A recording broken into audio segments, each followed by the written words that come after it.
கிறிஸ்துவுக்குள் பிரியமான சகோதர சகோதரிகளே, இயேசு கிறிஸ்துவின் இனிதான நாமத்தில் உங்கள் அனைவருக்கும் என் அன்பின் வாழ்த்துக்கள். இன்றைய தினம் உங்களுக்காக கொடுக்கப்பட்ட வேத வசனம் மத்தேயு எழுதின சுவிசேஷம் 26ஆம் அதிகாரம் 41ஆம் வசனம். நீங்கள் சோதனைக்குட்படாதபடிக்கு விழித்திருந்து ஜெபம் பண்ணுங்கள். ஆவி உற்சாகம் உள்ளதுதான், மாம்சமோ பலவீனம் உள்ளது என்றார். ஒரு மனிதன் தன் சிறு பையனுடன் உலாவப் போனான். சிறுவன் புல்தரையின் மீது விளையாடி கொண்டிருக்கையில் தகப்பன் ஒரு மரத்தடியில் உட்கார்ந்து ஒரு புத்தகத்தை படித்து கொண்டிருந்தான். பையனின் மகிழ்ச்சி ஆரவாரம் அவனுடைய காதில் தொனித்து கொண்டிருந்தது. ஆனால் தகப்பன் படித்து கொண்டிருக்கையில் அப்படியே கண்ணயர்ந்து தூங்கிவிட்டான். சிறிது நேரம் கழித்து அவன் விழித்து பார்த்தபோது பையனை காணவில்லை. உரத்த சத்தமாய் சிறுவனை பல முறை கூப்பிட்டான்.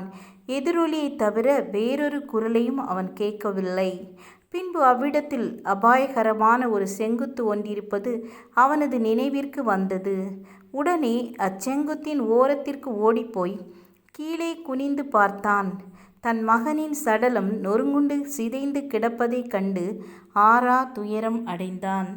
ஆம், என கண்பானவர்களே, இந்த கதையில் வரும் தகப்பன் விழிப்போடு இருந்திருந்தால் தன் மகனை காப்பாற்றியிருக்கலாம். ஆனால் தன் மகன் விளையாடுவதை மறந்து தூங்கிவிட்டார். ஆகவேதான் மகனை இழக்க நேரிட்டது. ஆண்டவராகிய இயேசு கிறிஸ்துவும் பிள்ளைகளாகிய நம்மை பார்த்து சொல்கிறார், சோதனைக்குட்படாதபடி விழித்திருந்து ஜெபம் செய்யுங்கள் என்று. நாம் விழித்திருந்து ஜெபம் செய்வோம், சாத்தானை ஜெயிப்போம்.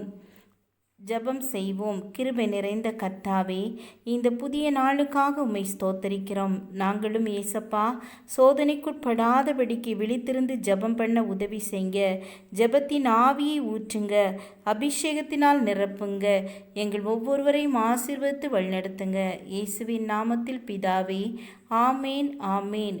God bless you.